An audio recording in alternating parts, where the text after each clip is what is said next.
mettons régulièrement des vidéos, des cultes, des enseignements, des moments de louange et d'adoration en ligne sur nos réseaux sociaux. Et je vous prie de rejoindre cette grande famille en vous abonnant et en activant la cloche de notification pour recevoir en direct, en temps direct, nos messages, nos vidéos et aimez les vidéos, partagez-les afin qu'un plus grand nombre soit édifié.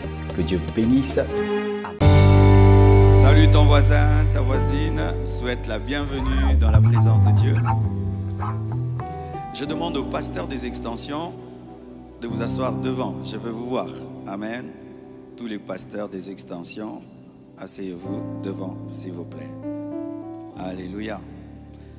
Soyez les bienvenus à cette école du ministère de la conférence Équilibre. Le Seigneur m'a mis à cœur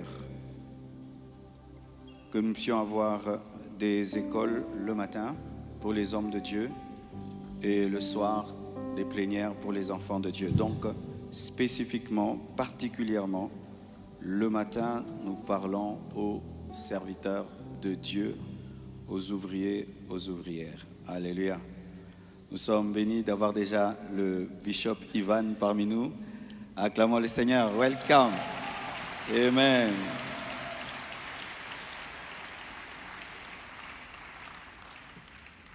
Je vous prie de vous procurer mon nouveau livre, 30 clés pour transformer la souffrance en force. Comment avoir un mental d'acier. Comment changer la mer Rouge en tapis rouge. Comment transcender la douleur, la souffrance et continuer, persévérer. Très important pour un serviteur de Dieu, car une souffrance, une douleur peut arrêter ton ministère. Mais comment tu peux continuer à servir Dieu et guérir d'une douleur? Je vous prie de vous procurer ce livre. Il sera dédicacé le samedi. Aujourd'hui, je prie le Seigneur qui m'aide à ne pas vibrer. Alléluia. Comme c'est une école, j'aimerais vraiment parler posément aux serviteurs de Dieu et faire un partage d'expérience. On pourra vibrer le soir. Amen. J'aurais même aimé avoir une chaise.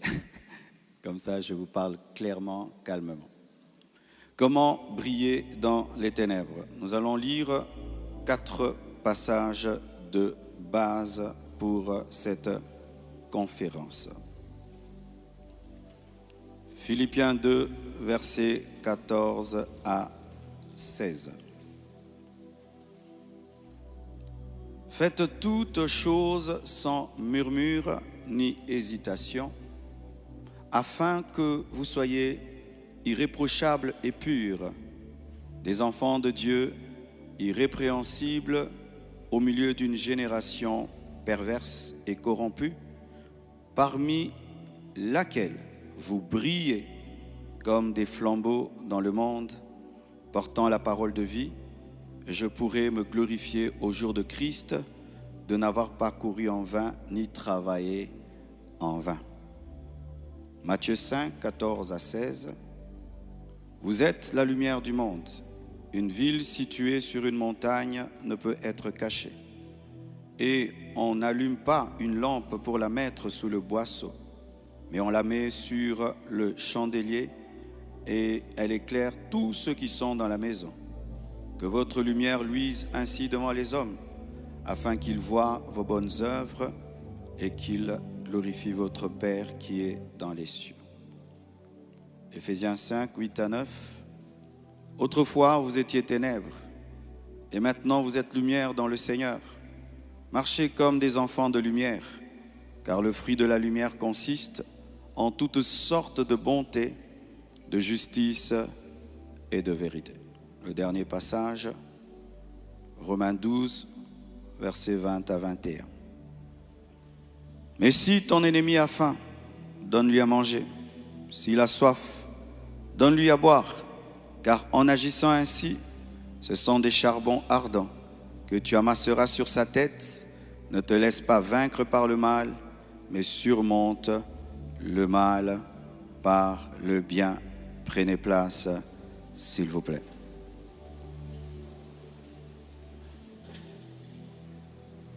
Comment briller dans le ministère malgré les ténèbres? Et mon thème, comment briller dans le ministère malgré les ténèbres. Et quand je parle de ministère, ce ne sont pas seulement les 5 ministères en tant qu'intercesseur, choriste, choriste, gagneur d'âme, quelle que soit la tâche que tu as dans l'église, comment tu peux briller dans ton service pour Dieu malgré les ténèbres. Genèse 1, versets 2 à 5. Il était informe et vide. Il avait des ténèbres à la surface de l'abîme. Et l'Esprit de Dieu se mouvait au-dessus des eaux. On dit, il y avait des ténèbres, au pluriel. Dieu dit que la lumière soit, et la lumière fut. Dieu vit que la lumière, au singulier, était bonne. Et Dieu sépara la lumière d'avec les ténèbres. Dieu appela la lumière jour et il appela les ténèbres nuit. Ainsi eut un soir, eut un matin, ce fut le premier jour. Lorsque nous lisons Genèse 1, versets 2 à 5, nous constatons ceci, que les ténèbres sont au pluriel et la lumière est au singulier. Pour éclairer les ténèbres, Dieu n'a pas eu besoin des lumières. Mais pour éclairer les ténèbres au pluriel, Dieu a envoyé la lumière. Pourquoi? Parce que la lumière est supérieure aux ténèbres. J'aimerais parler dans notre cas du Congo, homme de Dieu, serviteur de Dieu. À force d'entendre ce que le diable fait, les sorciers font, sans que tu le saches, étant un serviteur de Dieu, tu peux commencer à croire que les ténèbres sont supérieures à la lumière. C'est ainsi qu'on a des hommes de Dieu qui ne croient pas qu'un sorcier peut être délivré. Qu'il y a des cas impossibles. Ce cas-ci, impossible. Pourquoi? À force d'entendre parler des ténèbres, on commence à croire que les ténèbres équivalent à la lumière, alors que la Bible dit les ténèbres et la lumière. Regardez encore. Jean 8, verset 12. Jésus leur parla de nouveau et dit: je suis la lumière du monde. Celui qui me suit ne marchera pas dans les ténèbres, mais il aura la lumière de la vie. Encore, la lumière, les ténèbres. C'est pourquoi Moïse n'est pas allé avec plusieurs bâtons. Il y a eu un seul bâton de Moïse contre plusieurs bâtons de magiciens. Il y a eu un seul serpent de Moïse contre plusieurs serpents de magiciens. Et le bâton de Moïse a avalé les bâtons des magiciens et le serpent de Moïse a avalé les serpents des magiciens. Dieu t'a appelé à être la lumière pour envahir et avaler les ténèbres. Un homme de Dieu qui va dans une ville, il est le seul et il y a 1000 sorciers est plus puissant que 1000 sorciers. La lumière, les ténèbres. Donne-moi la main. Ce qui fait qu'il n'y a pas un territoire impossible pour un serviteur de Dieu. Je répète, il n'y a pas un territoire impossible pour un serviteur de Dieu. Parce que ce sont des ténèbres et toi tu es là. Alléluia. Si un jour on te dit, frère, tu vas ouvrir l'extension dans un pays de sorcellerie, bénis Dieu, car c'est l'occasion de démontrer que la lumière est supérieure aux ténèbres. Alléluia. Dans notre culture, tout le temps, on parle de sorcellerie, mbassou. À force d'entendre, tu entends, on lui a donné un mbassou, on l'a mangé, on l'a ceci. Tu commences à croire en la puissance des ténèbres et tu ignores la puissance élevée de la lumière, car celui qui est en toi, la lumière, est supérieur à celui qui est au dehors de toi, les ténèbres. Les ténèbres ont besoin de s'assembler pour combattre la lumière. Mais la lumière, elle seule, j'avais dit j'allais pas vibrer. La lumière, elle seule est capable de les avaler. Alléluia. Si ici on met le noir remplit tout cet immeuble, il suffit seulement qu'on allume une seule lampe pour que la lumière jaillisse. Mais voici une vérité. Au commencement, lorsque Dieu a créé, on dirait qu'il y avait préexistence des ténèbres sur la terre avant la lumière. Les ténèbres étaient déjà là. L'Esprit de Dieu se mouvait et Dieu dit, cela révèle la nature de l'humanité. Alléluia. Dans la dimension de la lumière, Dieu, la lumière a été avant les ténèbres parce que Dieu est avant les ténèbres. Mais pour ce qui est de la race humaine déchue, les ténèbres ont précédé la lumière. Mais les ténèbres ne régneront pas toujours. C'est pourquoi après que les ténèbres soient manifestées, Dieu parle et la lumière vient et la lumière anéantit tout ce que les ténèbres ont accompli. Le Seigneur nous envoie vers des hommes qui ont d'abord expérimenté les ténèbres avant d'expérimenter la lumière. Mais même s'ils ont expérimenté les ténèbres avant la lumière qui vient après est capable d'avaler les ténèbres. C'est pourquoi la Bible dit, dans Jean 1, verset 1, 5, au commencement était la parole, et la parole était avec Dieu, et la parole était Dieu. Elle était au commencement avec Dieu. Toutes choses ont été faites par elle, et rien de ce qui était fait n'a été fait sans elle. Elle était la vie, et la vie était la lumière des hommes. La lumière luit dans les ténèbres, et les ténèbres ne l'ont pas reçue. Mais à ceux qui l'ont reçue, à ceux qui croient en son nom, elle a donné le pouvoir de devenir enfants de Dieu, lesquels sont nés non du sang, ni de la volonté de la chair, ni de la volonté de l'homme et de Dieu. Au commencement de tout, c'était la lumière. Et lorsque le diable a amené la rébellion dans l'univers, il a amené les ténèbres. Et influençant l'homme, il l'a amené dans les ténèbres. Mais cette lumière qui était au commencement est revenue afin d'anéantir les ténèbres. Et tous ceux qui ont reçu cette lumière sont devenus enfants de Dieu, donc enfants de la lumière. Tu es fils de la lumière. Tu es enfant de la lumière. Tu n'es pas enfant des ténèbres, tu es l'enfant de la lumière et tu es appelé à briller, à briller, à briller, à briller, à briller. Après ta nouvelle naissance, tu dois briller parce que tu es fils de la lumière. Mais ainsi donc, aucun homme ne naît dans la lumière. Tous les hommes naissent dans les ténèbres et doivent rencontrer la lumière. C'est pourquoi nous devons prêcher l'évangile. Nous devons présenter la lumière, présenter Jésus. Car même si un homme est bien éduqué, l'éducation n'est pas la lumière. Même s'il est civilisé, la civilisation n'est pas la lumière. La lumière est une personne, la lumière c'est Jésus. Et il faut présenter Jésus pour que les vies des hommes soient éclairées, transformées, changées et que les ténèbres soient anéanties.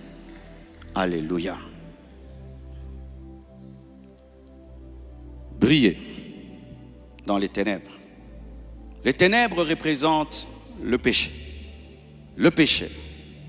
Quand un homme vit dans le péché, il vit dans les ténèbres. Quand un homme de Dieu vit dans le péché, il vit dans les ténèbres. On n'est pas ténèbres seulement en étant sorcier. On n'est pas ténèbres en étant seulement magicien. Vivre dans le péché, demeurer dans le péché, et servir Dieu, c'est vivre dans les ténèbres.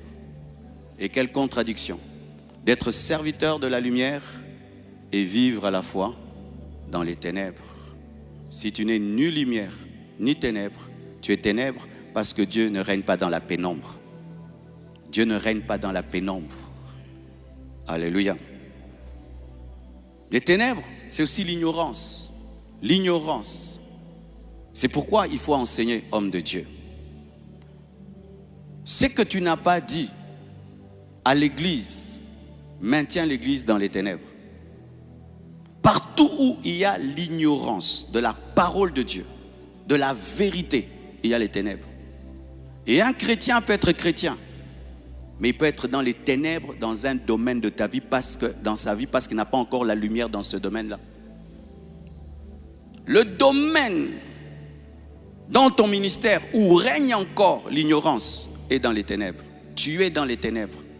Dans le domaine où tu n'as pas la connaissance. C'est pourquoi tu ne dois pas te lasser d'apprendre. C'est pourquoi au lieu que nos conférences le matin, ce soir, non, c'est mieux qu'on communique aux hommes de Dieu des connaissances pour qu'il y ait la lumière dans les ministères. Il y a des choses que je ne connaissais pas, mais je prêchais.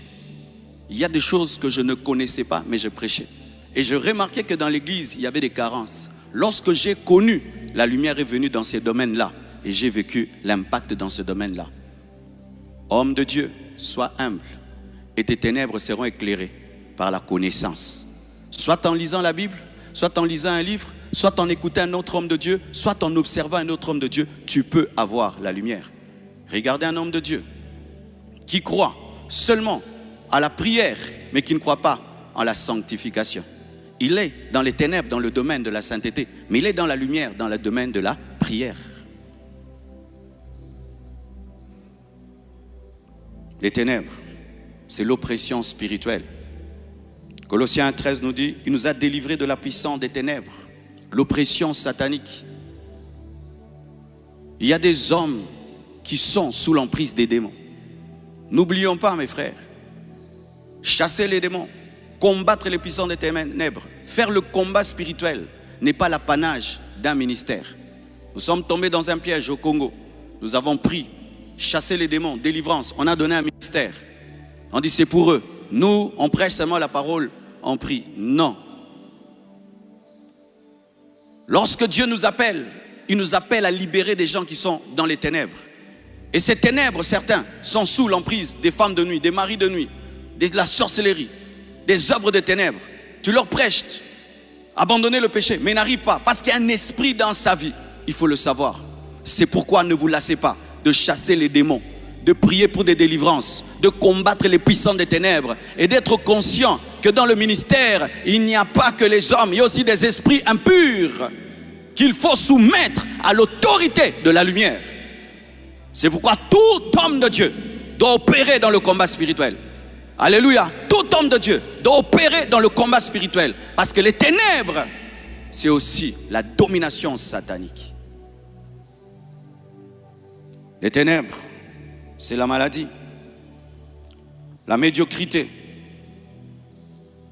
la mort. Job 10, verset 21-22, la Bible dit, avant que je m'en aille pour ne plus revenir dans le pays des ténèbres et de l'ombre de la mort, pays d'une obscurité profonde. J'attends avec impatience le jour où je vais ressusciter un mort dans ma vie. Ah oui, j'attends. J'ai déjà essayé une fois. Je suis allé vraiment dans une morgue et j'ai demandé encore, je l'ai sorti, j'ai prié. Ça n'a pas marché. Ce n'était pas le temps qu'il ressuscite. Lui devait partir. Mais je crois qu'un jour, il y a un qui devra rester. Quelle croisade d'évangélisation, mon frère. Quelle croisade. Tu vas dans un deuil. L'ombre de la mort est là. Tout le monde est déçu. Tout le monde attend perdre cet enfant. Et toi, tu dis, papy, au nom de Jésus, réveille-toi. Il se réveille. Ayez ce rêve. Ayez ce rêve. Ayez ce rêve. Ayez ce rêve. Ayez ce rêve. Ayez ce rêve. Je connais une église qui a grandi seulement comme ça. La servante de Dieu était en train de prêcher. C'est vers des bonhommes. Elle prêchait et la porte était ouverte comme là. Et puis, il y avait un corbillard qui passait. Par l'Esprit, elle a dit, arrêtez ce corbillard, faites entrer le mort. On fait entrer le mort, elle prie, résurrection. L'église a grandi. Plus qu'une croisade d'évangélisation. La Bible dit, vous ressusciterez les morts, vous ressusciterez les morts. Nous devons continuer à nous attendre à la résurrection des morts. C'est la parole de Dieu. Oh, donne-moi la main. C'est quoi la lumière? La lumière, c'est Dieu lui-même. 1 Jean 1, verset 5. Dieu est lumière. Il n'y a point en lui de ténèbres. La lumière, c'est Jésus-Christ. Jean 8, 12. Je suis la lumière du monde. La lumière, c'est la vérité. Quand tu prêches le mensonge, tu prêches les ténèbres. Quand tu prêches la saine doctrine, tu prêches la lumière. La lumière, c'est la sainteté. C'est la vie. La parole de Dieu. Le succès. Le bonheur. La santé. La bénédiction. L'excellence. La lumière. C'est quoi briller dans les ténèbres? Selon les versets que je vous ai donnés précédemment, briller dans les ténèbres, c'est porter le caractère de Jésus dans un monde corrompu. C'est briller comme des flambeaux dans le monde. 2, c'est être témoin de la vérité de l'évangile, même quand il y a des oppositions maléfiques. 3, c'est faire la différence par nos actes d'amour, où tu nourris ton ennemi, tu fais du bien à celui qui cherche à te détruire. C'est ça, briller dans les ténèbres. Tu pardonnes l'impardonnable. C'est ça aussi, briller dans les ténèbres. 4, c'est refuser de te conformer aux ténèbres, mais décider d'être le reste de Dieu, comme Abnego, Méshak et Shadrach, qui ont refusé de fléchir les genoux devant une idole. C'est refuser de subir le courant satanique maléfique.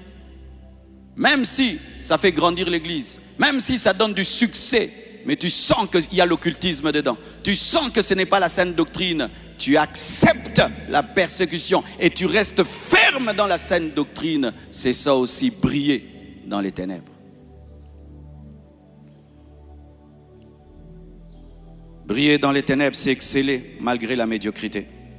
C'est impacter malgré les oppositions. C'est pourquoi cette église s'appelle 4 x 4. Et on écrit 4 x 4 dehors. Vous voyez les voitures 4 x 4, on écrit 4 x 4. Comme cette église est une église 4 x 4, il faut qu'on mette le logo 4 x 4. Et il faut me chercher un polo aussi 4 x 4. Alléluia. C'est réussir malgré un environnement hostile. C'est influencer les ignorants. C'est évangéliser les âmes perdues. Je vais maintenant entrer dans mon message. Là, c'était la base de la conférence. Dans cette conférence, moi, l'apôtre Ivan, l'apôtre Grégory, nous allons prendre le temps de vous témoigner comment, par la grâce de Dieu, nous avons et nous sommes en train de briller malgré les ténèbres. On aimerait savoir comment Tabernacle de Gloire, un Haïtien, est allé aux États-Unis à Miami. Et cette grande église Tabernacle de Gloire que j'ai visitée récemment, comment il a fait? Un Brazzavillois qui est allé à Paris et qui aujourd'hui influence le monde, toute la francophonie. Comment l'apôtre Ivan a fait ça? Comment ICC est devenu ça? Et votre frère congolais qui habitait à Lukwila et qui a commencé avec 3 personnes dans un salon à Lombi à 21 ans est en train d'influencer la francophonie. Parce que des fois, entre hommes de Dieu, il faudrait qu'on se parle. Certains pensent que c'est tombé comme ça. Mais je vous dis, derrière, il y a des traces et des marques et mourir à soi-même. J'aimerais un peu nous parler au sujet d'un bref témoignage dans les 30 minutes qui me restent. Alors, un jour, le Seigneur m'a donné ce verset. Jean 14, verset 30. Je ne parlerai plus guère avec vous, car le prince de ce monde vient et il n'a rien en moi. C'était un temps, je prêchais dans beaucoup d'églises en ce temps-là à Kinshasa. Et d'ailleurs, mon père, une fois, m'a dit, « Marcelo, je vois ton visage sur toutes les affiches à Kinshasa. Quand est-ce que tu as le temps pour être à la compassion ?» Et un jour, j'ai prêché dans une église. Il y avait l'onction, la présence de Dieu. On était à 50 personnes. Et puis j'ai dit à l'homme de Dieu qui m'avait invité, j'ai dit, je sens un plafond sur les ministères congolais. Une limite. Tu peux monter, tu arrives à un endroit, boum, tu es bloqué. Et puis il faut tomber. Un scandale, division, rébellion, maladie, prison, empoisonnement. Et on s'est habitué à voir ça. De sorte que quand on voit quelqu'un monter, on attend qu'il tombe. Et même quand tu fais le ministère, tu attends le jour de la fin. Tu attends qu'un jour que ça s'arrête. Comme une bulle de savon qui, quand elle grandit, elle finit par éclater. Et c'est injecté dans le subconscient de beaucoup de serviteurs de Dieu congolais. On s'attend. Et aussi, on se complaît au statu quo. C'est toujours comme ça. C'est toujours comme ça. Tout le monde fait comme ça. Ben, c'est comme ça. Le pays, le Congo, tu vois, on accepte. Et j'étais comme ça. Un jour, le Seigneur m'a dit, non, tu peux briser ce plafond. Et il m'a donné le verset. Il a dit, le prince de ce monde vient, mais il n'y a rien de lui en moi. C'est-à-dire, il ne faut pas qu'il y ait les ténèbres en toi si tu veux vaincre les ténèbres. Il m'a dit, voici ce qui arrive dans ta nation. Les principautés maléfiques qui influencent l'église, la politique et tout le reste. Et il m'a expliqué. Il m'a dit, cherche en toi ces choses et tue-les, enlève-les, alors tu perceras. Mais tant que ces choses seront en toi, tu ne peux pas percer dans les ténèbres en ayant les ténèbres. Et il m'a montré un esprit de médiocrité, toléré, accepté. Il m'a montré un esprit d'orgueil, de suffisance, ou même tu ne sais pas, mais tu refuses de t'humilier et d'apprendre. Il m'a montré un esprit de superficialité où on est dans les apparences, mais on n'est pas dans les choses substantielles. Il m'a montré un esprit de dictature, de mauvais leadership, dominant sur les autres, établissant des règles pour les autres, mais jamais pour soi-même. Il m'a montré un esprit d'impudicité, de perversion qui est en train de détruire les églises, de détruire et limiter les ministères. Il m'a montré un esprit de mégestion, de cupidité. Et puis il m'a dit, cherche ces choses en toi. Et s'il y en a chez toi, enlève-les. Frères, nous tous, nous connaissons l'histoire de notre pays. Des grands généraux de Dieu ont fait 10 fois, 100 fois plus que nous. Des choses extraordinaires. Mais tu regardes après. Après tu regardes. 1, 2, 3, 4, 5, 6. Quand j'ai